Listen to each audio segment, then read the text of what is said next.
justice in any way. And also tonight, after President Trump's significant diplomatic progress aboard and huge economic successes right here at home, the Democratic Party is desperate to keep this false Trump-Russia narrative collusion alive by turning to their favorite weapon. Let's start a frivolous lawsuit. What a sham. Now it's time for the Democrats to face the music. These insane conspiracy theories are now falling apart right before their eyes. Now sit tight. We're covering all of this. Plus, there's yet another pathetic moment from Hillary Clinton, all in tonight's breaking news opening monologue. All right, so being threatened with a subpoena, finally, Deputy Attorney General Rod Rosenstein released James Comey's memos to Congress, and the former FBI director is now in serious trouble tonight. And according to a report from the Wall Street Journal, the Justice Department is now currently probing the documents over classified information, and they are, quote, at least two of the memos that the former FBI director, James Comey, gave to a friend outside of the government contained information that officials now consider classified. Now, just remember, a few days ago on Sunday night, James Comey, he assured all of us that those memos were all unclassified. Take a look. He made a controversial decision to leak his memos to a friend who read them to the New York Times. The president's tweeted innumerable times calling you a leaker. Well, what's your response to President Trump? Look, it's true. I mean, I'm the one who testified about it. That's how people know about it. I gave that unclassified memo to my friend and asked him to give it to a reporter. That is entirely appropriate. All right, so is James Comey lying? All signs now tonight point to yes. Now listen to how Comey's story is changing during his recent interview with Jake Tapper. Take a look. Senator Grassley, the chairman of the Judiciary Committee, says that there are 7 memos. He says 4 of them are classified. Is that right? I don't know, because I don't have the memos. I don't know exactly how many there are. Some may be memos, some may be emails. There's somewhere between 5 and 10. It may be 7, it may be 8. I don't remember. And I think some of them, I know when I created some of them, they were classified, but I don't know how many of that group. One of them is, the classified one is obviously from when you told President Trump in Trump Tower about what was in that 2-page annex about the Steele dossier, the summary of what was in the Steele dossier. What would the other classified ones be about? Well, I can't answer that if they're classified. Now, of course, another damning sign that Comey unlawfully leaked classified information comes from the actual memos. For example, note how the Justice Department released only the redacted version to Congress, blackening out the dozens of sections and words here. Now, why redact information if it's not classified? And perhaps the most obvious sign that Comey leaked secret classified information comes from his own words, and I'm quoting directly here. I am not sure of the proper classification here, so I have chosen secret. Now, according to reporting from Catherine Herridge, we are now learning that the Justice Department's probe of these memos is just part of a broader review of Comey's communications outside of the Bureau, including his conduct with media organizations. Now, remember, this all comes after what might be the most unbelievable line in the memos when Comey actually writes that President Trump, quote, said, I don't do sneaky things. I don't leak. I don't do weasel moves. Okay, just a few months after writing those words, Comey would leak those very memos to a friend who then leaked them to the New York Times, setting in wheels the motion for Comey's best friend, Robert Mueller, to be appointed as a special counsel, which was his goal. In a moment, Alan Dershowitz and Joe DeGeneva will join us to weigh in on the legal jeopardy that James Comey is perhaps facing. But first, we have yet another glaring Comey contradiction to bring you. In an interview with The New Yorker, James Comey actually agreed Christopher Steele, the author of that discredited, phony, unverified, Clinton bought and paid for Russian propaganda dossier, is, quote, credible and reliable. But they also fired him. Take a look. Jane Mayer wrote a very comprehensive piece in The New Yorker about Christopher Steele's dossier and about Christopher Steele. Is he considered reliable, according to your sources, as an intelligence agent? Yes. As it was described to me when it came in, it was raw intelligence, so a series of reports from a credible person with a reliable track record and a known, experienced, and source network in Russia. And so it was something to be taken seriously. It didn't mean that it was all true, but it was to be taken seriously.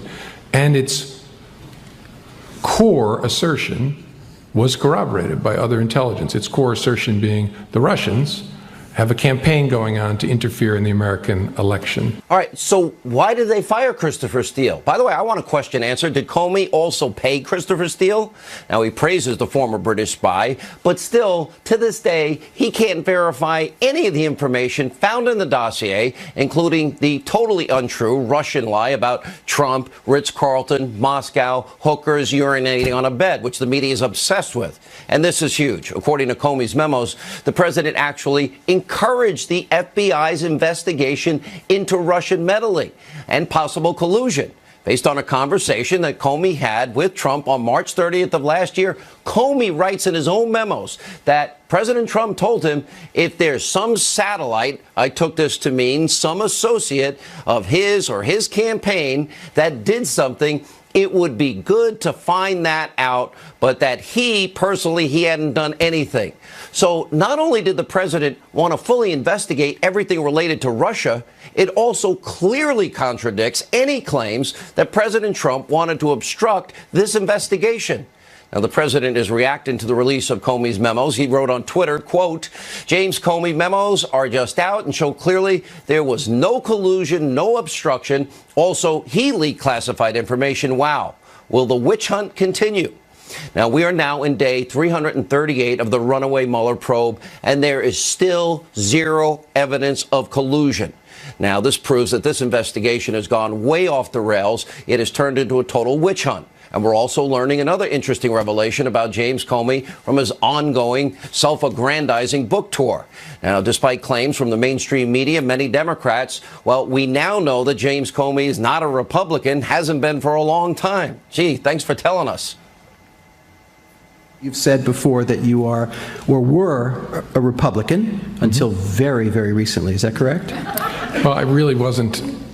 Last time I really thought of myself as a Republican was in 2012, but I've made a clear decision this year that I'm not going to register as a Republican, not going to be a Republican. All right, naturally, in that very same interview, Comey also said that the country would be better off with Hillary Clinton as president. He's not political at all. Take a listen. Do you think we'd be a lot better off with Hillary Clinton as president than Donald Trump? Certainly, given her commitment to our traditions and our norms and our values and the rule of law, yes. Wow, really? Now, this shouldn't come as a surprise after the special treatment Clinton received from Comey during the criminal investigation into her private email server. We know she committed crimes, and we also know that Comey put the fix in. And we all know about the exoneration starting in May before the investigation in July, with Comey agreeing to call the investigation a matter when it was an investigation. And, of course, the FBI looking the other way while Hillary Clinton destroyed 33,000 emails that were subpoenaed, acid washed the hard drive with bleach pit, and then had an aide beat up her devices with a hammer. But all of this white glove treatment didn't stop Hillary Clinton from victimizing herself following the 2016 election results. Now, according to experts from a brand new book entitled Chasing Hillary, 10 years, 2 presidential campaigns, and 1 intact glass ceiling, Clinton is bemoaning that, quote, they were never going to let me be president. Really, Hillary? Now, you have her, you have the media, the deep state, all the political elites were actively working to help make you president. And despite your criminal history and the complete and utter failure as Secretary of State, that's a pretty good line of support. And of course, Hillary Clinton is not the only person having a hard time coping with the 2016 election results. Now, after months, over a year of investigations, zero evidence of collusion, now the Democratic Party is so upset that it's all coming to an end and now grasping at straws. And the DNC, crybabies that they are, have today officially filed what is a laughable, completely frivolous lawsuit alleging that Russia, the Trump campaign, WikiLeaks all conspired to interfere with the 2016 election. So you have sore loser Democrats now actively trying to use the court system to malign the president further, distract Americans from progress that we're actually seeing every day in this country and abroad, including a booming economy, record low unemployment rates for African Americans, Hispanic Americans, tax cuts that are putting more money in people's pockets, and along with some very significant diplomatic progress in North Korea and elsewhere around the world, which is, of course, a clear, forceful, and successful response that we saw in the case of Syria and the use of chemical weapons and biological weapons. So don't be fooled by Democrats' politically motivated lawsuit here. It's a joke. It's meant to create distractions. They can't let go, and they can't admit they were wrong and that they pushed a phony conspiracy theory. This country is on the right track right now, and the left's wild theories, their conspiracy, black helicopter theories, are falling apart before their eyes, just as we have predicted on this show over and over again. So we've been saying 2018 is the year of the boomerang. All right, joining us now is the author of The New American Revolution, RNC spokesperson Kayleigh McEnany's with us, Fox News national security strategist Dr. Sebastian Gorka, and Fox News contributor Doug Schoen. Kayleigh, let's start with you. I think, James Comey's own memo, if there's some satellite, he took it to be an associate of his campaign, did something, it would be good to find that out. Okay. That sounds like he wants the investigation to be thorough, complete, and even if it's people around him, he wants to know who did what, and after a year plus, we have nothing.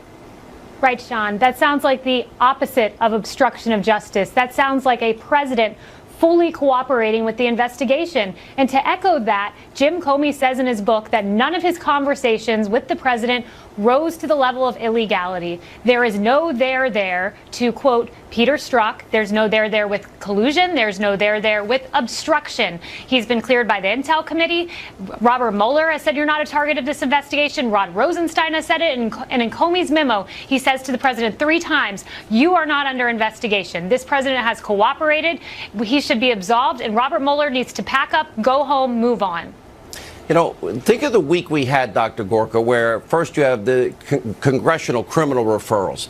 Hillary Clinton, Loretta Lynch, Strzok, Page, Comey, McCabe, anybody involved in the dossier. Then you have the criminal referral by the IG as it relates to Andrew McCabe. Now today we have James Comey himself. He is under investigation. Everything, you were part of predicting, as I was, that this is all going to backfire on them because the very thing they were accusing the president of, they themselves were guilty of. What a week it's been. You read the parts of the declassified memos today.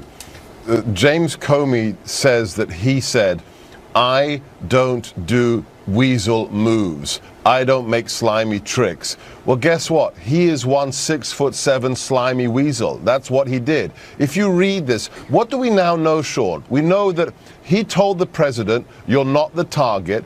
We know the president told him, I want a clean bill of health for my whole campaign. Get to the bottom of it. James Comey refused to make a public statement to the effect that the president is not the target and that he wants a clean bill of health. But what did he do? He leaked the fallacious Russian propaganda accusations that he told Congress later were unverified and salacious. That's what he gave to the press. How is that not biased, Sean? Let me, I'm watching the Democrats today. The whole Russia collusion narrative is falling apart, Doug. The whole thing. So now they're going to file a frivolous lawsuit, probably go judge shopping, and hope they get a liberal judge that will, after the special counsel. Rod Rosenstein was key this week. He told the president that he's not the target in either investigation, the one in New York or the Robert Mueller special counsel investigation.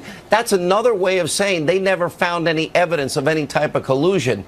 And for the Democratic Party, they can't let it go, that now this is going to be their issue going into 2018. Sounds like a bad idea to me. Well, Sean, it's not only you and Republicans who think it's a bad idea. People like Congresswoman Jackie Speier from California said what I believe, that this is trying to overtly politicize an investigation that has not been completed. You're right. As of now, we have no evidence of collusion. But for the Democrats to try to turn it into a political football in the midst of an election campaign runs the risk of a backfire and is overreaching. We saw that once before in 1998 in the midterm elections when arguably the Republicans overreached. And I would urge my fellow Democrats not to make the same mistake.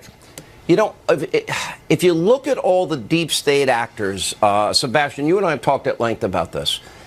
If you look at all of them, the idea that Hillary Clinton, we know she committed felonies, and we know there was an exoneration before an investigation. We also know that they used a phony Clinton bought and paid for dossier created by a foreign agent using Russia government sources, and then use that as a basis of FISA warrant to spy on Americans. It seems these things now, this is what America is going to focus on. Americans believe in the right of privacy, and they don't believe in frivolous warrants based on political opponents paying foreign sources that use Russian sources to lie to courts to get warrants to spy on people.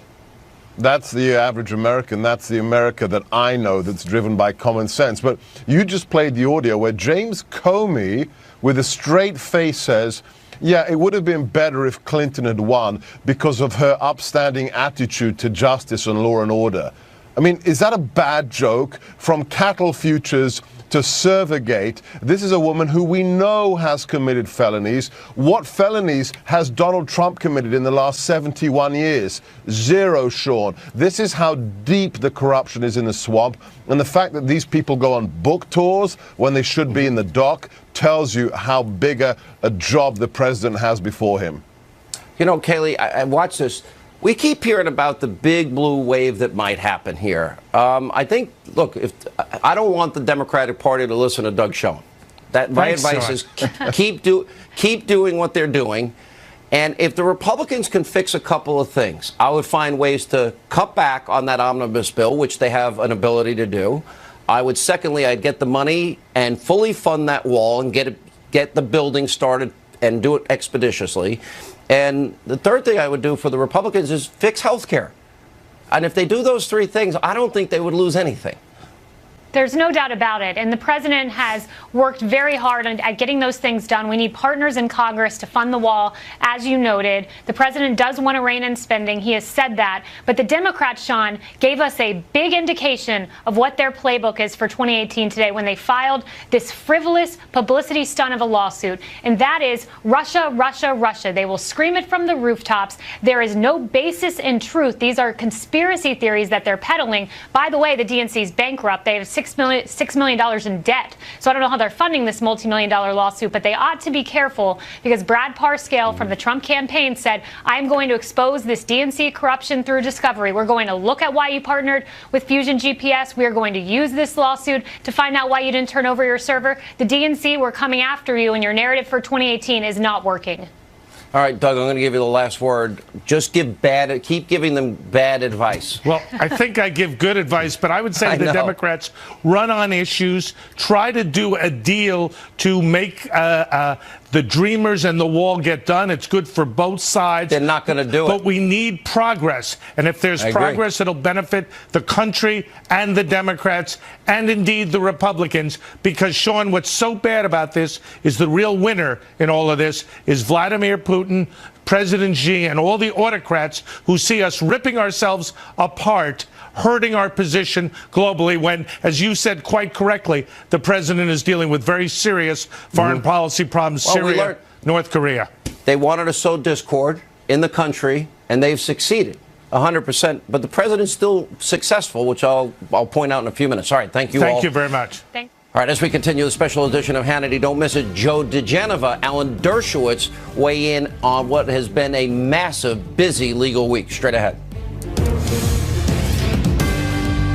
This weekend, join the News headquarters, I'm Trace Gallagher. North Korea announcing today the suspension of nuclear tests and launches of intercontinental ballistic missiles. Kim Jong-un also saying he'll shut down a nuclear testing site. North Korea says it's making the move to focus on the economy. President Trump welcomed the news, tweeting, "This is very good news for North Korea and the world. Big progress. Look forward to our summit." The president is planning to meet with Kim sometime next month. Attorney General Jeff Sessions reportedly warned the White House that he would resign if Deputy AG Rod Rosenstein is fired. The Washington Post reported that Sessions delivered the message last week during a phone call with White House counsel Don McGahn. Rosenstein is leading the Russia probe. There has been much speculation that he might be fired in recent weeks. If news breaks out, we'll break in, or log on to foxnews.com. I'm Trace Gallagher. Now back to Hannity. And welcome back to the special edition of Hannity, here with more reaction to my opening monologue. Former U.S. Attorney for the District of Columbia, Joe DeGenova, and the person that the press said would never be back on my show, the author of Trumped Up, Harvard Law School professor, Professor Alan Dershowitz is with us. Let me ask both of you the same question. I'll start with you, Joe. This is from the Comey memo. If there was some satellite, meaning he said I took this to mean associate of his campaign, if they did something, this is Trump to Comey, it would be good to find that out, but that he himself hadn't done anything. That sounds to me like he is encouraging the FBI director to look into all of this, and even if it's somebody close to him, to find out the truth. So A, he's not obstructing justice, and B, he's encouraging the investigation to go forward. Well, I don't think there's any doubt that these 15 pages of James Comey's notes constitute a suicide note, a lengthy suicide note. It shows clearly that you do have a way with words, you know that. He has deceived, well, I mean, this stuff is pretty obvious. He has deceived Congress as a result of the substance in these memoranda. He has deceived the American people. And I must say, he has deluded himself. It is quite obvious that the president is an innocent man and that the collusion theory has been ridiculous from the beginning. And obstruction. Yes, but these memorandums show conclusively that James Comey knew that from the very beginning. He hid it from the American people. He hid it from Congress. And I must say that as he goes on this ridiculous tour, he is destroying the Federal Bureau of Investigation. And I can tell you, Sean, from conversations with people inside that building at headquarters, they are very, very disappointed and very angry. Well, I want to say something about this. Who believes that he is destroying a great institution. I want to remind people that I don't ever want to sweep with a broad brush here. There are men and women that risk their lives in that organization, in our CIA, in our intelligence community, that put their lives on the line. We cannot judge them by the conduct of a couple of people here. Absolutely correct. I agree completely. You know, and none of us has, by the way. Yeah. None of us has. We've all said it's the hierarchy. It's the McCabe's. It's the Comeys. It's got nothing to do with the rank and file. They are angry at what Comey is doing to their great institution. Look, several years ago, my life was threatened by an inmate in a federal prison, a neo-Nazi, and the FBI assigned 2 agents to me full-time. They came to my class. They came with me to Boston Celtics basketball games, and I really got to just love these 2 guys. They gave me their home numbers no matter what, 24/7. I could call them, and they protected me. They protected my family. You know, I was brought up to love law enforcement. I was a member of the Police Athletic League as a kid. I represent policemen, any law enforcement people, free of charge, because we owe them so much. But I have to agree with you, and it started in Boston a long time ago when the Whitey Bulger matter came up, and we saw how people at every level covered for him and allowed innocent people to remain in prison. So it's so important to ferret out the bad guys. One of them's now in prison, John Connolly. I have to tell you, I helped put him in prison. I consulted pro bono with the prosecutors to help keep that guy in prison because he was such a bad egg. He was telling Whitey Bulger who to kill. He was telling Whitey Bulger to escape, and he managed to escape for 16 years. And for 16 years, the FBI couldn't find Whitey Bulger. He was in plain view in Santa Monica, California, reportedly going to a Red Sox bar to watch baseball games, and the FBI couldn't find him. Finally, a person from the Federal Marshal Program found him. So, look, I think we have to commend FBI agents, CIA agents, and focus on the problems and where they occur. Let me ask this then. Yeah. And I maybe you'd agree or disagree here, but look at the criminal referrals that have come down this week. You know, the congressional criminal referrals they are citing specific laws that they believe were violated. Then Andrew McCabe and the IG criminal referral. Now we have an investigation. James Comey. I said this before he went on his book tour, Joe DeGenova. This is a bad idea. I don't think any competent lawyer would have advised him writing that book and doing this tour. in any way. But now he is under an Inspector General investigation here about releasing classified materials. 18 USC 793. Both of you are very familiar with it. Yes. Well, Sean, here's what's going to happen. This is now, it's all afoot, and it can't be stopped.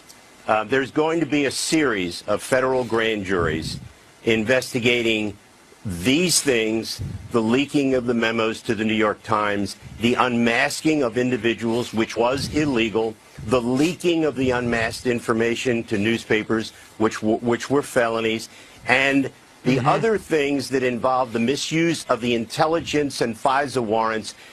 There is going to be a series of grand juries, and there are going to be charges. I don't know who's going to be charged, but it's very important that this be done the right way, and that can only be done with federal grand juries, and that's the way the Hillary Clinton case should have been handled, but it wasn't. Well, so now we're going to see it done right. Well, you know, it's so interesting because, of course, this is what I predicted from the very beginning in my book, Trumped Up. Once you unleash this business of trying to lock him up, it's going to come back and bite you in the rear end. Yep. That today you go after Trump, tomorrow they're going to go after Democrats. You cannot unleash this weapon of expanding the criminal law and targeting people without it coming back. You know, there's that great line from A Man for All Seasons about one of the greatest lawyers in history, Thomas More, when they say, would you give the devil the benefit of the law?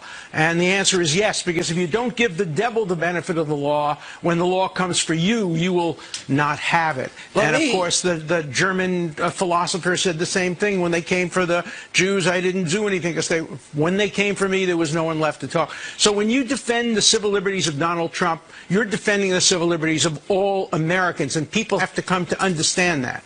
I think that's extraordinarily well said. Joe, earlier this week on this program, you said there is no doubt now that there was a grand conspiracy among, again, not rank and file. It's so important to make that distinction, but among people in the highest levels of power with the most powerful tools of intelligence, which they need in a very evil and dangerous world to protect all of us, and that they have abused those weapons for warrants and unmasking. Look at the 350% increase in unmasking. Samantha Power, a UN official, unmasking of an American a day. I mean, is this the biggest conspiracy? You believe a conspiracy? Well, here's the way I describe it, Sean. It was a brazen plot, which was carried out with this purpose in mind by the Obama administration's senior Justice Department officials and senior FBI officials, which was to illegally exonerate Hillary Clinton in order to help her get elected. And if she lost, then the plan was to frame Donald Trump with crimes. And every single thing that we have seen over the last few months certifies through fact and reasonable inferences from facts that that is exactly what occurred. And if I were James Clapper and John Brennan and Samantha Power and a bunch of people who wanted to unleash the criminal law process on Donald Trump and his family, they are going to find out the hard way that they are now ensnared in the most significant political scandal in the history of this country, where one administration leaving office used the intelligence community to spy on the presidential candidate of the other party. And it's going to come home to roost. I think you're attributing much too much rationality and coherence and planning to what was probably a series of independent events which, in retrospect, look like they could be coordinated. You know, as the philosopher said, we live life forward without knowing what's going to happen, but then we look at life backwards. So I'm not going to buy into your conspiracy theory, but I do think that we need to have equal application. You do agree there's been abuse, though? I think there has been abuse of power. I have no question there's been abuse on both sides. That's why I called for an independent bipartisan commission right in the beginning to look at this whole mess, the whole election, the whole influence, the attempt to influence by Russia the election, without pointing fingers, without criminal liability, so we can prevent it in the future. I still think it's not too late for that. We're going to have a lot of grand juries. I think that ship has sailed, is my humble opinion. But thank you both. Appreciate it. Thank you. Powerful debate. When we come back, Newt Gingrich and the great one, Mark Levin, absolutely slamming James Comey after the release of his memos. Wait till you hear what they have to say. Also, great. This is a former head of the FBI. He's the former Deputy Attorney General of the United States. He's a former United States Attorney. He's conducting himself like a complete bozo the clown. And he does enormous damage to the Federal Bureau of Investigation by conducting himself this way. You're looking at a guy who around the 7th grade practiced sincerity. I didn't really mean to hit the car. I don't know how the baseball got out of my hands. Yeah. I think my cousin must have done it because I couldn't have done it. I mean, look at this, this pained. I hate throwing McCabe under the bus. You're saying he's acting? I know. I'm saying he taught himself at an early age a series of self-serving emotions, which he uses over. I mean, if you watch him for a couple of hours of this stuff, he uses it over and over and over. This guy is almost a pathological liar. All right, that was the great one, Mark Levin, and the former Speaker of the House, Newt Gingrich, on Fox and Friends this morning, shedding James Comey, literally shredding his argument and this disastrous media tour. Here with reaction to all of tonight's breaking news, Fox News contributor Sarah Carter, Fox News legal analyst Greg Jarrett. You know, I guess we could call this criminal referral week, Greg, because, well, think about it. On Wednesday, Ron DeSantis, I mean, a powerful letter with every law written down that is applicable to people like Hillary and Comey and McCabe and Strzok and Page and Lynch and all these other deep state actors. Then yesterday it's the criminal referral as it relates to Andrew McCabe. And today the Justice Department watchdog is now going to probe into Comey and his release of classified information, which we all predicted right here on this show. We absolutely did. Here's what they're looking at. Here's one of the 7 memos that Comey had. He wrote it. His name's at the top. And it says classified by director, and then it says classification secret, which is the second level.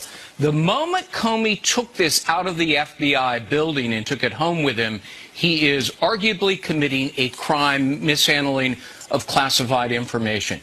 And if he gave this document to somebody else unauthorized, Daniel Richman, and one other person that I'm aware of, and that'll be coming out, he committed yet another crime.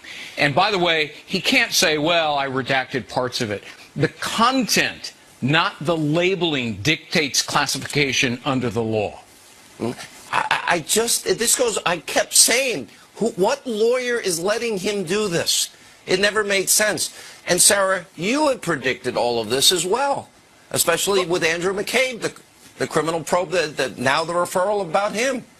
Well, they couldn't walk away from it, Sean. I mean, they had to go forward because McCabe had violated the law. He leaked. The IG found the evidence of that. I mean, they even found evidence that he had thrown other FBI executives under the bus. There was nothing else that the IG could do. Had he not gone forward with this criminal referral, we would have had to have questioned Michael Horowitz.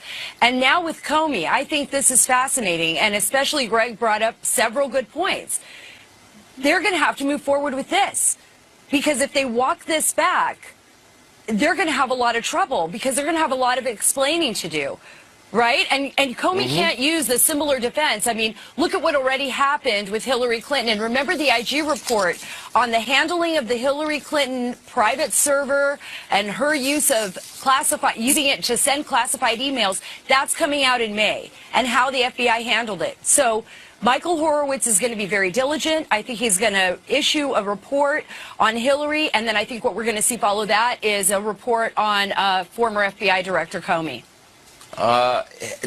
That means, listen, and that's only into the Clinton email investigation. Greg, we know she committed crimes. We put the crimes and violations, you have identified them on this show.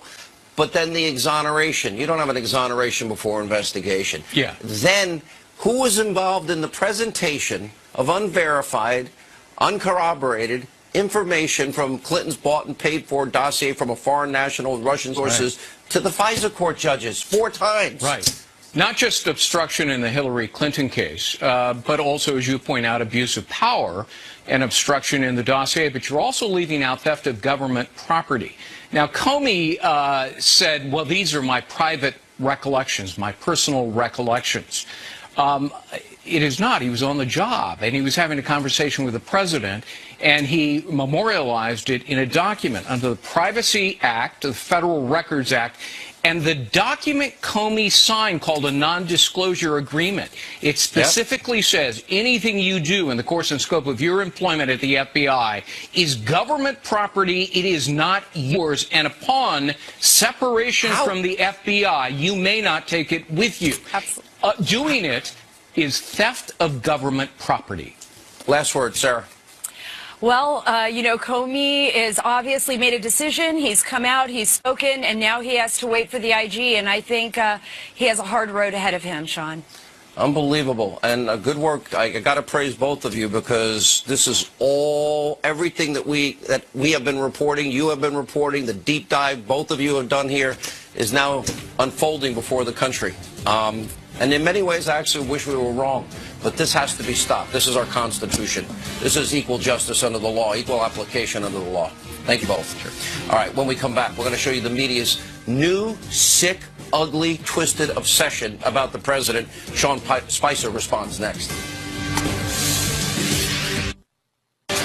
All right, the corrupt media, they have now found a new sick obsession, of course, by going nuts over the mention of the words Russian hookers as it relates to the Comey memos. Unbelievable. Take a look.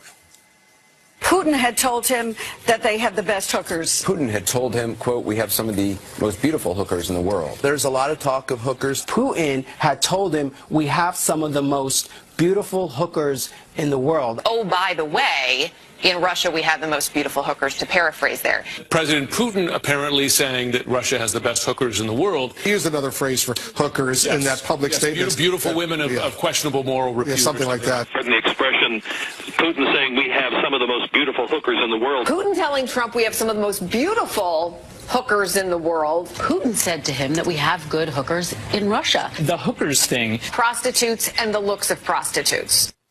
All right, if that wasn't creepy enough, leave it to Morning Joe to take it just a step further. While discussing the Comey memos, Donnie Deutsch called himself the hooker expert. Really, Donnie? Can't make this up.